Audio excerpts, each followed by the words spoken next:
All right, guys, welcome to another KevCAM night class tonight. Tonight got something a little special going on. We're going to be covering turning like we talked about, or what you guys signed up for, turning, drilling inside of turning, more or less. But we actually have special guest Shawn on the phone with us also, our CEO of SolidCAM. Shawn, are you with us? I am with you. Pleasure to be here, Kevin. Thanks for inviting me. Yeah, so this time we'll kind of split it up just a little bit. So for like the first half, we'll throw a couple questions. I kind of want to get your guys' take on, what you guys would like to hear from Shawn, or any questions or things that you have in mind that you'd like to present up to the big chief, and and he can answer them on the fly, and then we'll kind of do a little bit of the drilling training for you guys, and then we'll kind of get back into some questions and answers for you guys, so we don't plop it up all in one area. So I do see guys, we're not going to take a lot of time with questions here. Don't worry. I promise you I won't bore you to death. But Kevin has some questions. People ask me questions about SolidCAM all the time, so it's a chance to share with you. And what I'd really like is some suggestions from you guys on what you'd like to see and what SolidCAM could do. I mean, that's a big part of what we do. Is I think we're probably more responsive than most CAM companies. And again, that's kind of one of the reasons I'm here, is just to pick your brains. Perfect. And I do see a couple of new people in here. So for the guys that have sat through the night classes for the last year and a few months, sorry, this is going to bore you a little bit, but for the new guys that are in here, we do use GoToWebinar for these night classes. Everybody is in mute only, just to eliminate any background noise. But if you guys do have a question, there is a question panel that you guys can fly out, and you can actually type your question in there. We also welcome all of your guys' subjects. So these classes are solely dedicated just for you guys. So if you guys send those ideas over to me via email, we will add those in there into the night class lineup for you guys. And like I said, these are solely dedicated for you guys. So let me know what you guys want to see in there, and we will get those in there. And I will put my email address into the chat for you guys.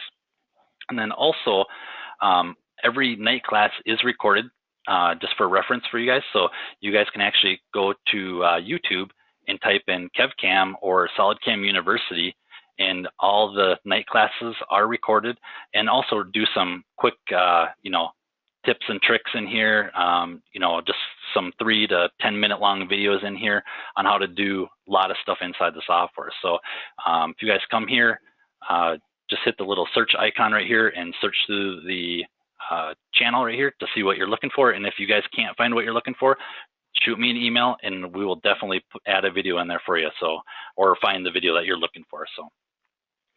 Yeah, we do have so many videos, and Kevin, you're awesome about making new videos for ones that we basically don't have. So don't hesitate. I mean, we have Kevin, and we have several other people, and the more you guys know, the better we like it. So yeah, that's a really, really powerful tool. Yeah, absolutely. Okay, so let's, like I said, we're going to do things just a little bit different tonight. So let's get into do any of you guys have any questions for Shawn on company or anything like that? Yeah, let me give him about a minute preamble here. When I started with SolidCAM a little bit over 9 years ago, we had an interesting reputation. They had hired some people and some resellers that really didn't do justice to SolidCAM. And it's a shame, because if you were in Germany right now, you would know SolidCAM as one of the biggest players in the CAM market in Germany. But in the US, it had never really taken off. And so when we were assembling the team, we kind of got the team together and said, okay, we're going to do everything that people say they don't like about other CAM companies. We're going to do it 100% the opposite. So we did trade shows. We contacted every single customer that we had and said, what don't you like about, other CAM systems that brought you to SolidCAM, or what other CAM systems have you had? So the philosophy really, really spread over things like, people weren't that happy with resellers. They always felt like there was a middleman, and they always felt like they got secondhand information, or the resellers weren't responsive. So one of the first things we did was we went to direct sales and direct support, factory direct people that are incentivized to do one thing. And also we hire them to do one thing. These guys eat, breathe, live, and sleep CAM. They're not trying to sell SolidWorks or Inventor or anything else. They're really just trying to, and they do. They have CAM experience. So that was the first thing, and it's really forced us to do things differently. We don't when someone drops off subscription, we don't hammer them with a late fee. In some cases, some companies, if you don't stay on subscription, they just make you pay for the software again. And we don't do that. Instead, we kind of do the opposite thing. And we say, if you stay on subscription, we'll give you substantial discounts on things. For trade shows, we bring machines to trade shows. We actually show performance of SolidCAM. For us, it's not just about pretty pictures on a screen. It's really about how that CNC tool performs and how our software drives it and what's the interactive experience like. So people like Kevin are the life's blood of SolidCAM, and this show that he does, this night school that he does was his idea. And, and we encourage it 100%. One of the things that people asked us about were schools. They said, hey, how many schools are using SolidCAM? And, when you have resellers, you can't sell to schools because they don't have any money.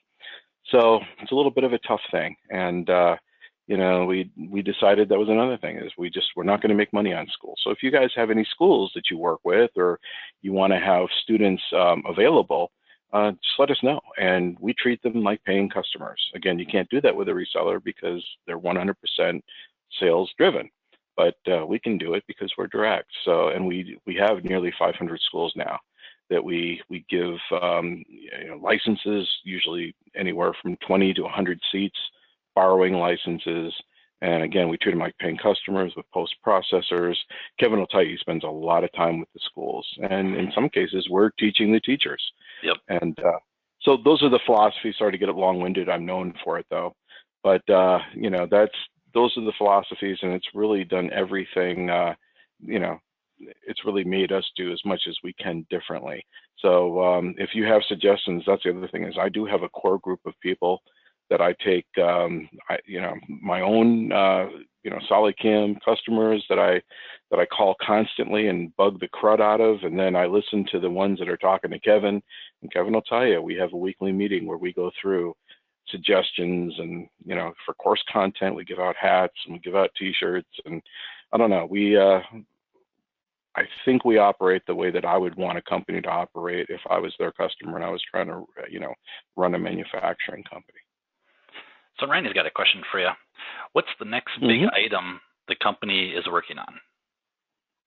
Okay, excellent.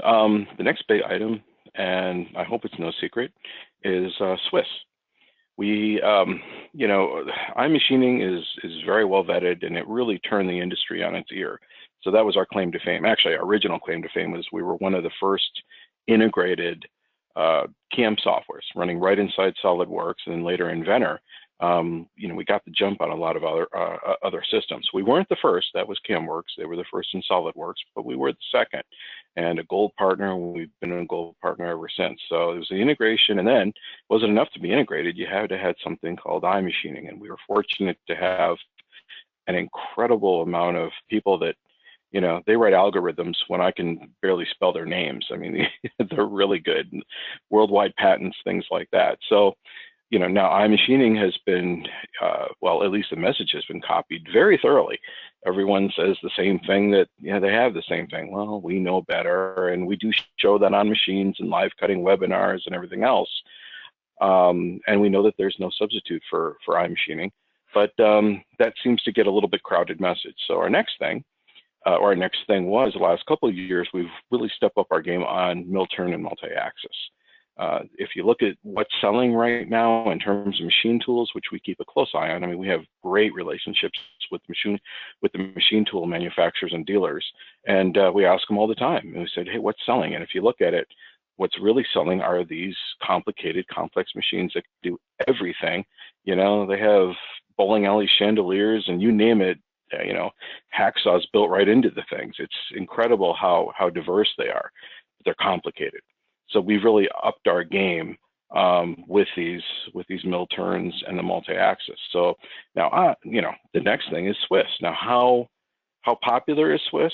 Not that popular, but the other side of it is there's just not many companies that can program a Swiss machine. And many of our customers are like, we love your functionality, we like the integration, we like the support, but what am I doing with my Swiss machine? And I think that's customer driven for us. I don't know, it's not a huge part of the market, and I don't know if it ever will be, but mill turn, multi-axis, and now Swiss is going to be our big thing. So you'll see more and more out there, and you'll see more and more of these multi-axis, and you'll see more and more of the simulation too. The simulations, if you go to, if you go to IMTS, if you go to a big trade show, you see a bunch of pretty pictures on a screen, and they all look the same. Well, there's a good reason for that. Many of the companies, including SolidCAM, they license some of that preview stuff directly from a single company or two companies out there called ModulaWorks. So really, pretty pictures on a screen don't say much. I mean, they're great. They really do help, but everyone has that. But SolidCAM is really going to special lengths to do machine simulation, where the actual machine that you have, and if it's multi-axis, if it's, got turrets and spindles, and like I said before, chandeliers, and you name it, that's all included in the machine simulation. It's great for, collision checking and really keeping these very expensive machines safe. So I would think that after Swiss, and probably simultaneous to Swiss, we're going to have some more powerful simulation tools and of course calculation speeds. As these machines get more complicated, well, obviously you've got to crunch more numbers. So we are constantly vigilant on trying to get the calculation times faster and faster and faster, and just staying up with the new hardware available is almost a full-time job, because all these different calculations that they can run and distributed processors and things like that, we will be sure to keep what the latest. And for those of you who are not running in 4K, I am pleased to tell you that the new 4K displays, we had to check. It was a ridiculous amount of work, and it really was. Millions of icons. I have the graphic artists, I have to talk them off the ledge just about every other day. It is a daunting task, but the new 4K icons look really, really good. And the 4K, I don't have a 4K monitor yet, but I'm not the guy that has to cut a piece of ink canal that's worth more than my car. I don't have to do that. So, but for the guys working in 4K, that is going to be a huge, huge benefit. Yeah, absolutely. And like I said before, guys, when we've talked about stuff in the past and suggestions and ideas, it's more or less a customer-driven software. Also, just because we really relate off of you guys, for your ideas and suggestions, and then we put those in there. And, like Greg, I see your comment there about Swiss turn right after Ronnie did it, and we see the demand for it, and so we're from you guys, and so we're going to be adding that in there for you guys. It's not coming from big corporate telling us what we can and can't add in there. It's all based off of you guys and your ideas that you guys want to put in there. So that's exactly right. It is not a good financial idea to spend a lot of time on Swiss. It just isn't. But what it does is it gives us a complete software for our customer base, and it's the right thing to do. And that's what drives quite a bit of SolidCAM. The owner is he's a guy that's just got a twinkle in his eye. He wrote his own CAD system when he was fresh out of school, went to school in Canada, and then was immediately got into a defense aerospace contract, and they wanted a CAM system. So he took his CAD system, and then he started a CAM system on top of it. That was 30 plus years ago. The guy still has a twinkle in his eye, and he was the second one to integrate into SolidWorks, one of the first. And so when you mention things like Swiss, it's not, hey, we don't have a bean counter. Thank God we don't have a lot of bean counters in this company. We don't. And I get in trouble all the time for it. But, it's not a bean counter decision. It's a, hey, the customer needs this, or hey, customer needs that. And I wish things went faster. I wish we would have had Swiss 2 years ago, and I wish we had, 2 or 3 years ago. So I can say this, it never moves at the speed that you want it to. My background is software product management. Been doing that most of my life. I do have an engineering degree, but mostly I kind of sit back and think of myself as just the guy that listens a whole lot. In fact, when we have interviews, all this talking I'm doing, when we hire new people, and we have 30 some people in the US now, worldwide over 200, and SolidCAM employees. But when I do an interview, it's funny because I let them do most of the talking, because I like to listen, and then I listen for the questions they ask. So I hope it's. You go on our review page, you'll see that people mention Kevin all the time, but he's not a one-man band. We have a lot of great people, and we have people that do demonstrations that ran entire support departments at other CAM softwares. So we were really fortunate. All right, Ronnie's got another question here. Have we considered verification where the code is checked? So kind of like, like CG Tech and some of the other ones. We also have what's the one with OptiCAM, their new one. We have two or three partners that run very, very well with that. And will we ever do it? I'm not sure, because they do a very, very good job of it. And it's something like you could, but do you really want to get into that world? Because it's a very specialized world. Knowing those machines and how they backplot, from the G code is an entirely different world for us. So, and they do such a good job. VeriCut is a fantastic, although expensive, it's a very, very good program. And the other one escapes me. It's a little bit of a newer one, but it's really good. Eureka. Eureka from OptiCAM. Yeah, I should remember that. Boy. Just so you know, we have a lot of partners. In fact, we have one of what they used to call at Surfware, he was the top application engineer in the country. He was referred to as by several of CAM people, including Bill Gibbs from GibbsCAM, and he actually runs our partner program. So I think a few of you probably know Ken Merritt, but he is in charge of keeping those partner programs, like our partnership with Eureka, CG Tech, and there's actually another one out of Germany that they just do a terrific job. So now what we do is we do write interfaces directly for them, so that, like, I know VeriCut and Eureka both interface directly with SolidCAM. So the short answer is possibly in the future, but what we have today works pretty well. Okay.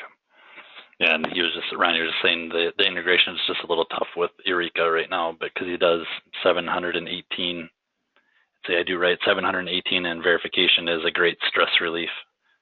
But no one has it integrated yet. But. Yeah. Well, Ronnie knows Ken, doesn't he?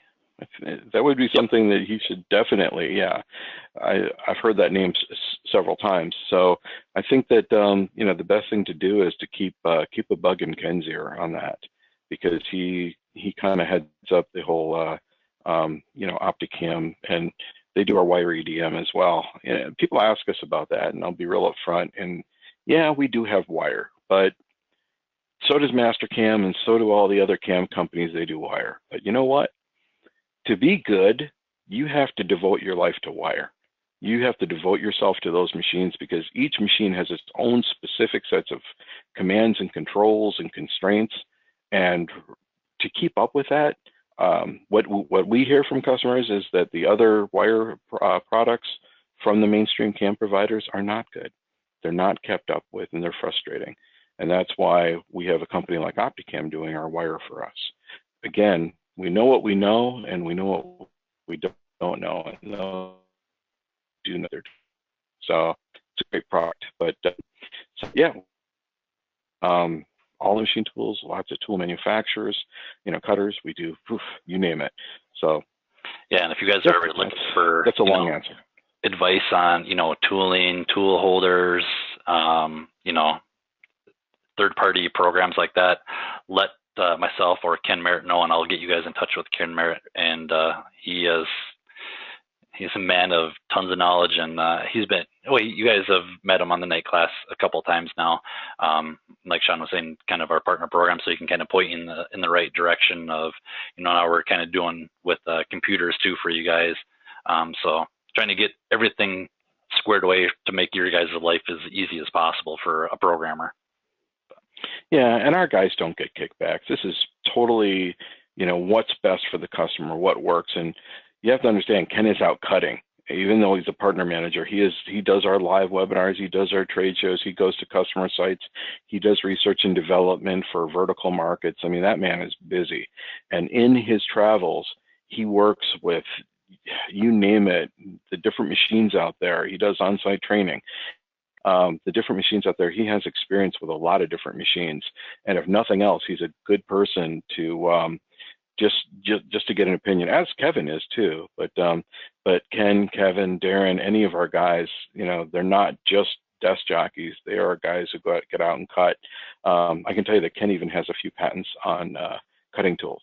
I mean, that's how really, really in-depth he is. Yeah. All right, guys.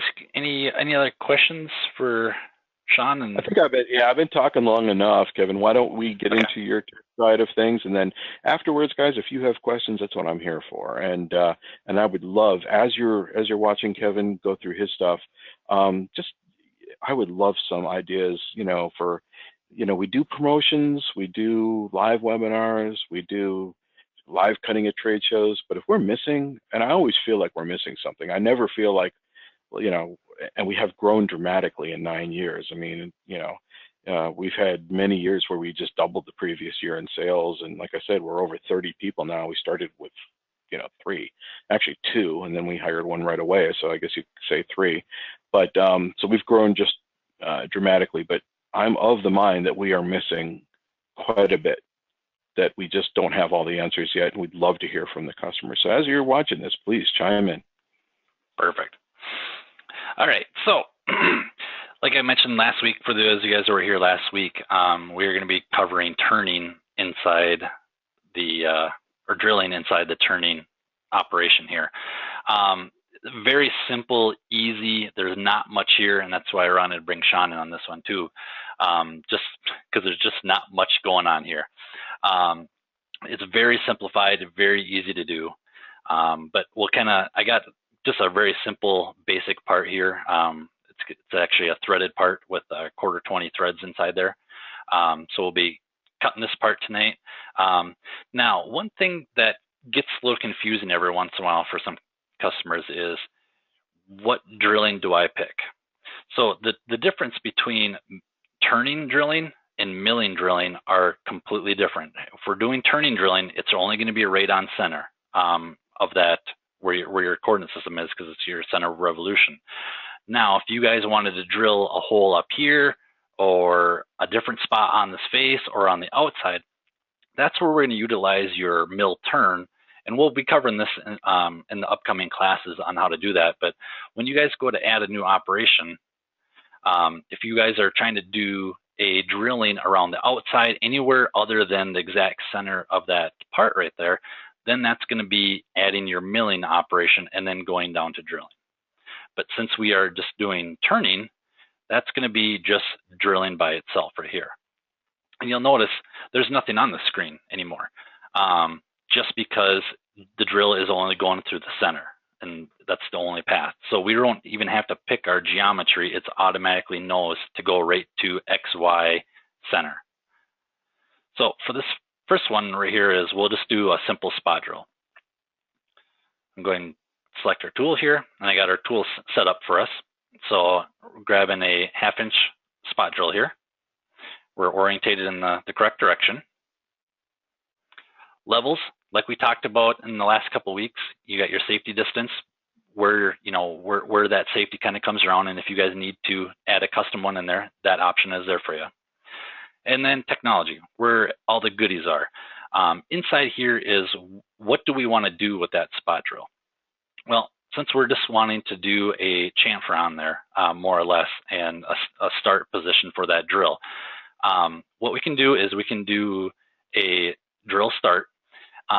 for those of you guys that are a little bit newer to the software, you don't have to click on the drill start button anymore. If you guys just highlight that number right there and click on the face, it will get it for you. Now you'll see that turns colors, and I've kind of mentioned this in the past too, but that is associative now. Once that has turned colors, now depends on what you guys are running for your settings. Some may be green, some may be red. If it's red, that's no cause for concern. It's just how your settings are set up. We can get that switched around for you. Now your drill end is, where do you want the drill to end up at? Well, for this particular one, since we're doing a spot drill, I just want to end it right at the face. So technically, right now as we're set up, I'm not drilling anything. I'm coming right to the point and stopping. Well, since I want to do a little bit of a chamfer or edge break for that 1/4-20, what I'm going to do is come over here and go to our diameter value. So I can put in there a diameter value of 0.26. So, you know, a 1/4 inch, or for a 1/4-20 is going to be a 1/4 inch. So let's just add 1/10 of an edge break on there for you. Now we can also do full diameter and tip diameter, and I'll cover these on our next one here. You can also do a center shift. Now, center shifting this is more used for a spade drill, or if you're using an end mill. Now, what this will do is it will actually shift the tool off center, whatever you specify. So for those of you guys that, let's say you guys have, you know, drilling is always the fastest way to remove material. So if we're just doing a straight drill down in there, but our spade drill, like I said, we're talking spade drill here, not your standard drill, or end mill, you want to make that hole larger, we can do one operation right down the center, and then we can take our next operation and offset it up, you know, a 1/4 inch, and it will make that hole that much larger for you guys. So you guys can use, and this has been kind of a talking subject for a little while, is, you know, easy way of taking my spade drill and turning it into a boring bar. This is one way of doing it right here. So we can actually do that center shift and turn, you know, drill it and then come back and, you know, drill it out again, essentially just offset it off there. Now, for those of you guys that are using the spade drills, we have the option here to do flat bottom. So with this updated stock calculation here, is it enables you to update the stock before the next operation. Excuse me. So when you're using a drill with a angle near 180, you know, like I said, pretty much flat bottom, you can have the stock updated for you guys. So if I have this checked, it's going to look like we have a spade drill that came in there. If we don't have this check, it's going to look like our regular taper drill in there.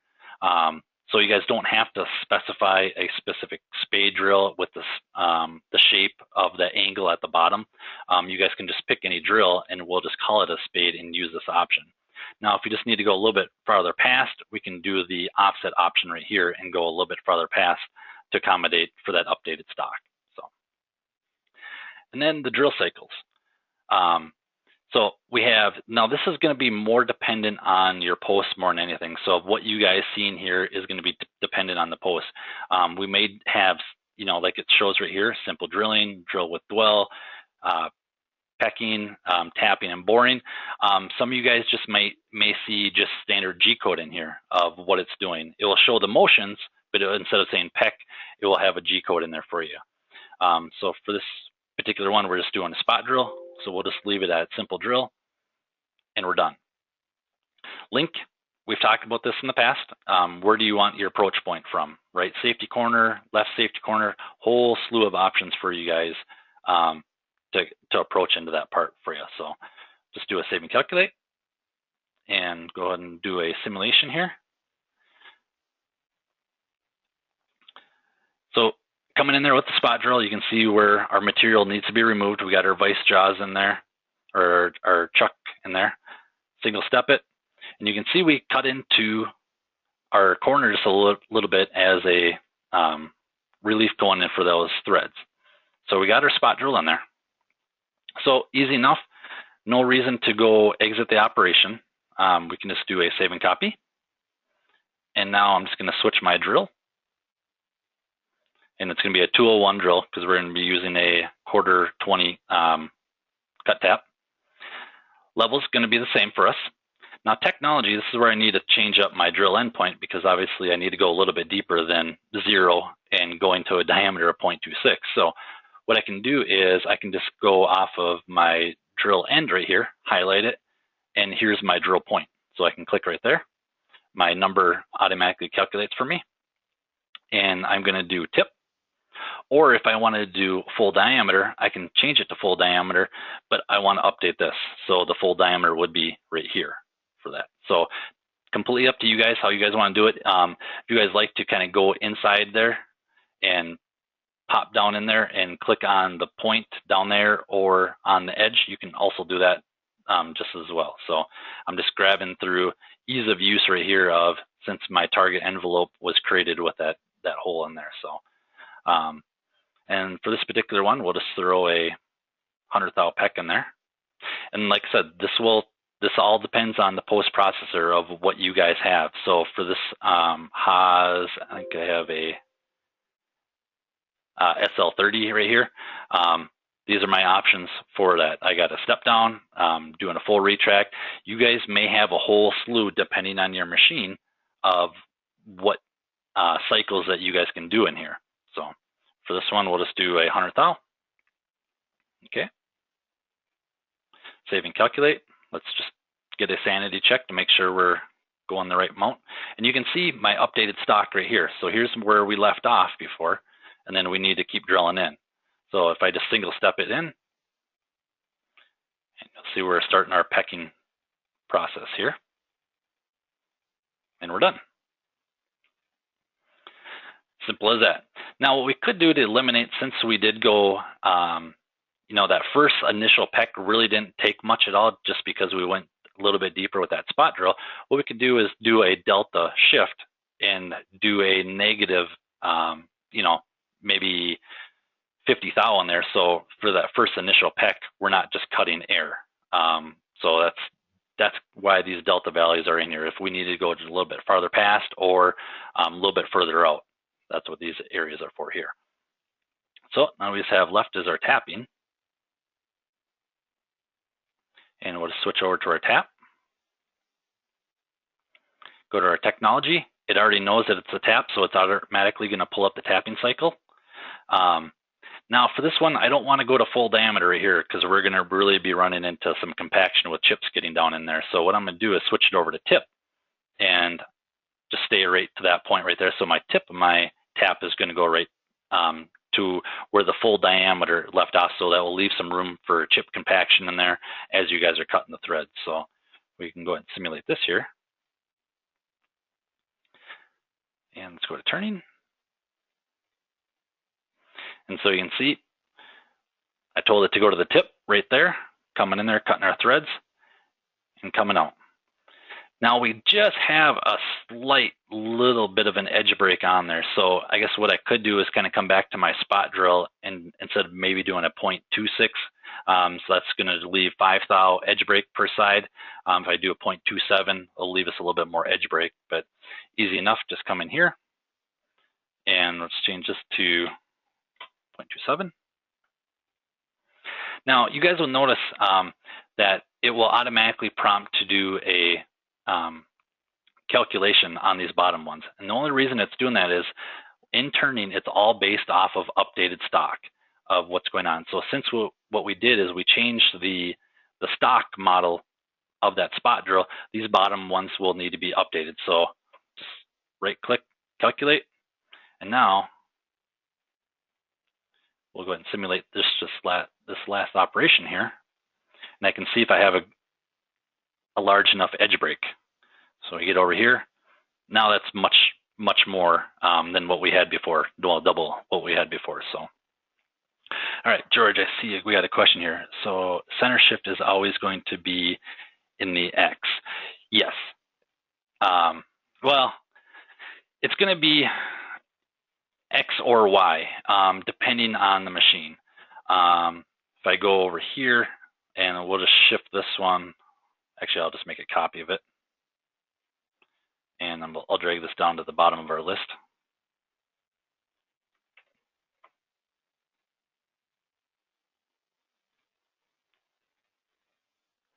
So if we shift this, let me just make sure I have my tab. Yep, or my drill.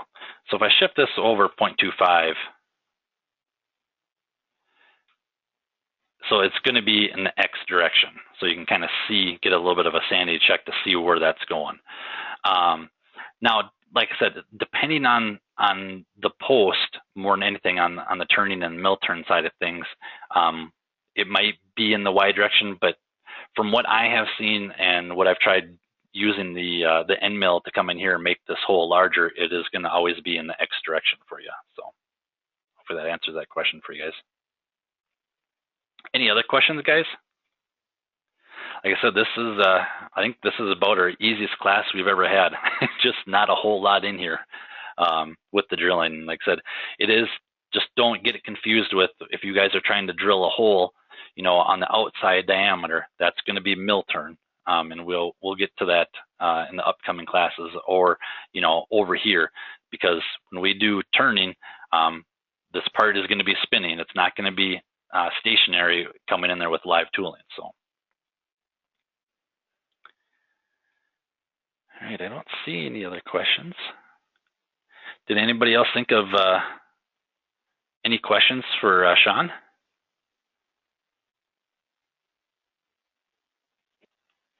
I either answered them all or I put them to sleep. One of us put them to sleep. Any reaming cycles? There are, this is kind of gets to be a little bit of a touchy area with cycles. Depending on the post of the cycles. Now, there are certain cycles that we can have put into the post. You know, your reaming cycles, Greg, are you kind of getting at where you wanted to kind of go in there and do a dwell and then pull out?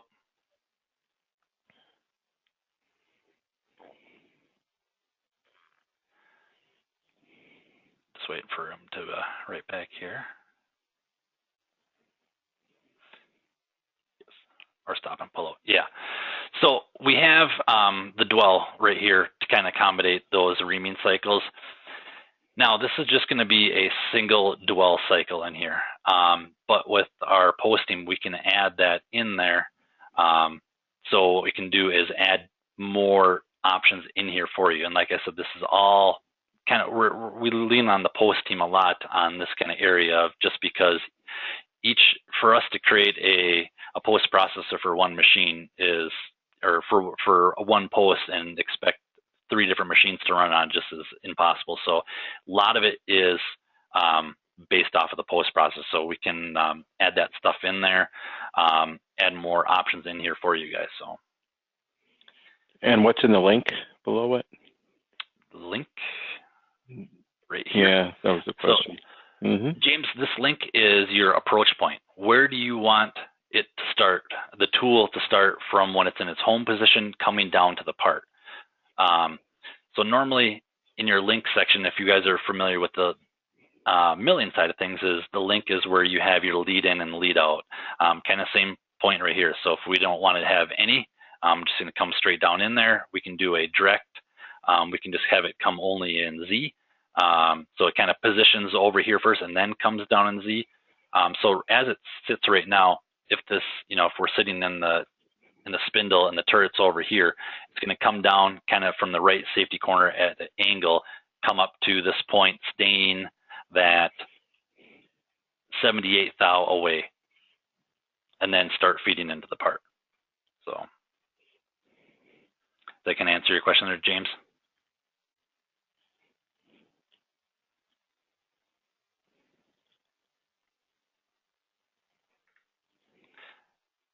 Hopefully. Well, he didn't say no. Yeah.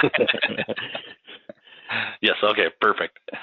No, and like I said, guys, if there is something that I'm not covering here, let me know, and we'll definitely get more into it here.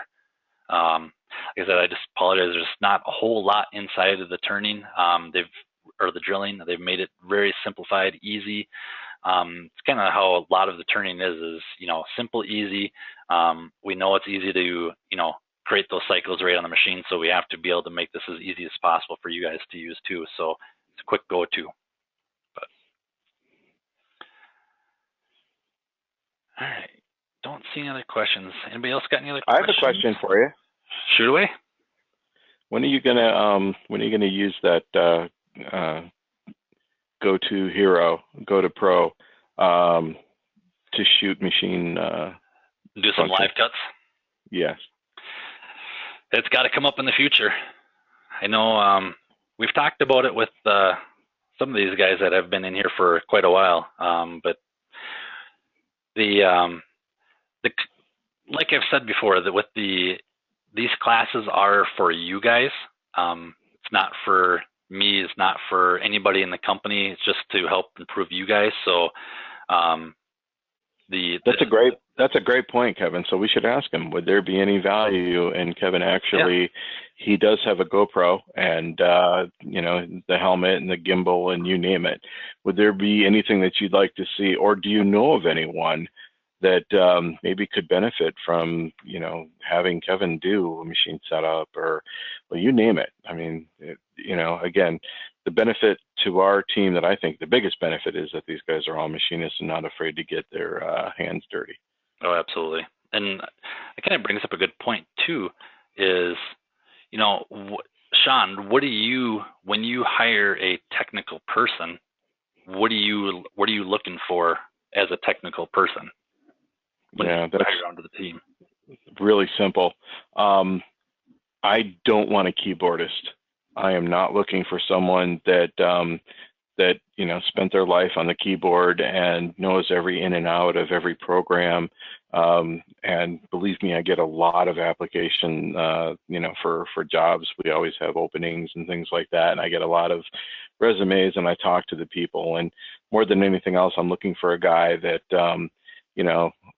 cut chips, that programmed, and that knows the ins and outs. And if at all possible, he was either one of two things. He was either the sharp guy that everyone on the shop floor went to, or he was the guy that had the business. Several of our guys, in fact, I think probably half a dozen of our guys, owned their own machine shops in the past. And I don't think you can really understand what a machinist and CNC programmer need until you've walked a mile in their shoes. So until you've actually cut chips, and until you've been on a deadline and broke a tool, or God forbid crashed a spindle, until you've done that, or owned a business and were responsible for everything that went in the business, I don't think you can really help people like they need to be helped. And that's one of the reasons why we don't use resellers. I mean, we had Fisher Unitech, which is the second largest at the time, the second largest SolidWorks dealer in the entire country, and they were a SolidWorks reseller. And because they were CAD centric and so focused on CAD, it just wasn't a good situation for anyone. And basically, we turned them into a referral partner, but we did all the support, and we did all the demonstrations and everything else. Because what's worse than giving, in my humble opinion, what's worse than giving bad support is doing a demonstration where you're misrepresenting what the software can do, and trying to fit something that just doesn't work for that prospect or customer. So, we have guys that really, I think they do a tremendous job, like you do, Kevin, of, knowing what needs to be done, and feeling the same pain that the customer feels. I mean, we have almost 3 times as many tech people as we do salespeople in our company, and that's counting, the guys that are on the guys who do training, the guys who are on the desk, the guys who do the post processors. But there's 3 times as many of those guys as there are salespeople, and I kind of think that's the way it should be. And it's definitely not a standard 9-to-5 job. Oh. Just a couple of weeks ago, I was sitting in the deer stand hunting, and I had to send out a temporary license to a customer so he could get up and running over the weekend. Yeah, that's, and we do have the fortunate, we're in the fortunate position to have people like that. I've got 2 young sons. Well, they're not so young anymore. They're in their teens, but, after dinner, in that lull when they're doing their homework or off goofing off, I usually go back to the desk, and very, very often I've got half the company still doing emails at 6, 7, 8 o'clock at night, sometimes later. And it's, it just shows the kind of people we have. I couldn't be more fortunate, more grateful that we've gone through a lot of people. I mean, in those 9 years, we have really, really gone through a lot of people. And I still get calls a lot and still get a lot of applications, like I said, that for people that love to work for us. And it's, I don't know, it's pretty grueling, Kevin, wouldn't you say? Oh, yeah. Yeah. It's good times, though. But we don't have a Christmas party. That's the only thing. We need to all get together and have a Christmas party. This may come as a shock to those people that are still on, but we have a headquarters in Pennsylvania. I live in Florida. I've never been to that headquarters. I do run the company because the headquarters it's the R&D side of things. I know enough to stay out of their hair. It is they do some training out there. And we are decentralized more than anything else. Our guys, as the best way to service and offer the best support and everything else, just in time zones alone, the best way to do it is to have people in every time zone on every coast. And most of our guys are working out of their house or a tech center or out of the headquarters. But we really do pride ourselves on trying to be as close at hand as possible. Perfect. And let's see. I also don't like the cold weather. So, going to Pennsylvania, I've heard they only have like 3 weeks when it's, above freezing. So I don't know if I can do that. You just got to get that thick blood back. Or I'm originally from Wisconsin, but I've lived in Florida almost 30 years. So yeah, well, it's pretty thin. Like we were talking, it was -10 this morning here, so. Yeah, I don't even want to tell you what it was here. Let's see, what else we have? Oh, Greg, nope. Greg asked if I got a deer. Didn't even see one, so. Not that I got skunked out this year, but there's still muzzle loading hunting, so that's coming up. But that means it's going to be that much colder sitting outside, so we'll see if that one makes it. But my buddy in Wisconsin not only got, he got a deer during the season, and decent one at that, but coming back, his truck got one as well. So yeah, I almost got one on the way home. Year. Yeah, that scares me. Scares me that you guys do that. All right, any other questions, guys, before we kind of wrap this up? Okay, well, thanks again, guys. And seriously, if we try to think like you do, we're hoping that you try to think like we do. And we would love to hear your opinions, your thoughts, suggestions. We want to be the size of MasterCAM without being MasterCAM. I quit a very large company, had a really great position in a large company because I hated working for a large company. And no matter how big SolidCAM gets, I'll give you my word that we'll never be a big company. But we could, I'm sure with it to get really big, and we're fair size. I think they've listed us in the top 5 CAM solutions. That was just one of the reports that came out. I don't know how accurate, but because everything's pretty closely held in the States. But anyway, so top 5. But we would love to be number 1 or number 2, and like I said, I think we're just this close away, and we'd love to hear your suggestions. And if you do get a chance, if you've never been to IMTS over in Chicago, that's a once every other year. Love to see you there. So get you free passes, and I know it's a long way out in September of next year, but if you do get the chance, love to see you out there, and we'll even take you out to dinner. Absolutely. Yeah, and like Shawn was saying, if you guys have those suggestions, shoot those over to me in email. I can forward those off to Shawn, or put you in direct contact with Shawn too. So he's not afraid to talk with you guys. Not at all. No, not at all. It's, one of the things about running the company is that I do payroll, marketing, and I'm not complaining, but that can be really tedious. the best part of my jobs is actually getting to talk to customers. And sometimes that's even on a call where the customer isn't so happy. It happens. And, but, just sitting down and trying to figure out the best way to get well for that customer, sometimes that's the best part of the job, because then you get to interact with the customer and you get to figure out what they need. So, hey, do you want to show the, Kevin? Yep. I don't know if they've seen it, but do you want to show the promo that we're doing? Yep. I just want to show them one of my favorite parts of the job is seeing these reviews. I know Ronnie, Greg,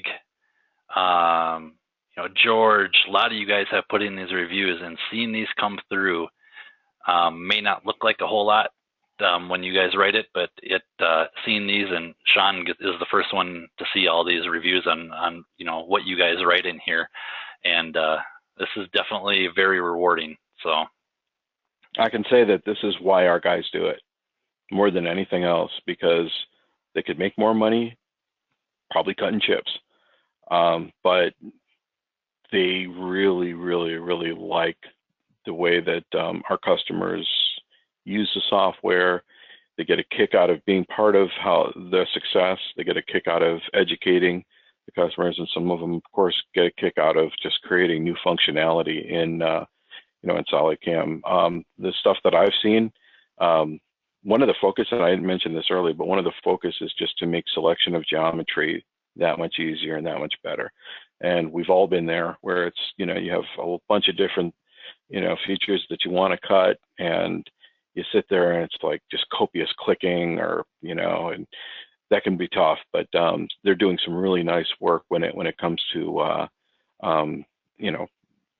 picking features and some of the other tools that we have, like feature recognition. It's only going to get better and better. So yeah, I did want to say this. We are having kind of a blowout, and it's funny because the reason why we did this was also because customers are asked. We had projected a huge November. We did pretty well in November, but it was nowhere near what we thought we were going to do. We talked to the sales guys all the time, and what we've heard was a lot of people said, well, we're waiting for the year-end blowout.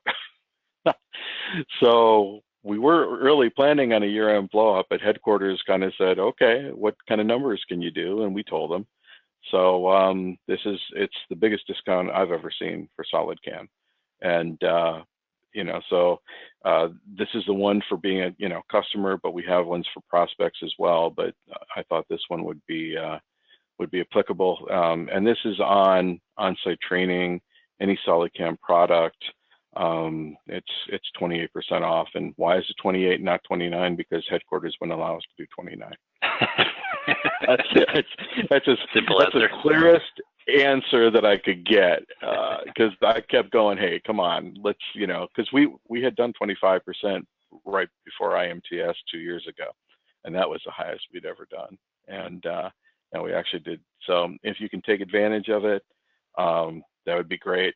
If you know of anyone, that would be great. And Kevin, I don't know, they probably all know this, but it's our referral program that really makes us successful. And we could spend, well, we don't have Mastercam money, we just don't. And they advertise everywhere. We advertise in about 3 places. But what really gets us on the board is that we appreciate the referral. And if someone does tell us, we do send them we send them a $50 gift card, but because you're KevCAM customers, I guess we send them 2 $50 gift cards. Yep. So yeah, but that's still, yeah, if they get a demo, whether they purchase or not, and then we do pay a finder's fee if it's okay with your company. We have to be we have to be careful on the ethics, but and that's helped us grow, and it's been huge. And why can we do that? Because we're not paying 50% towards a reseller, and the other companies, they're all paying it. And when we did have resellers, we were still doing most of the work ourselves. So anyway, that's philosophy, and I really appreciate it. And like I said, if you know of anyone, this is open for anyone. Perfect. Did we lose you there? Nope, I'm still here. No. All right, guys.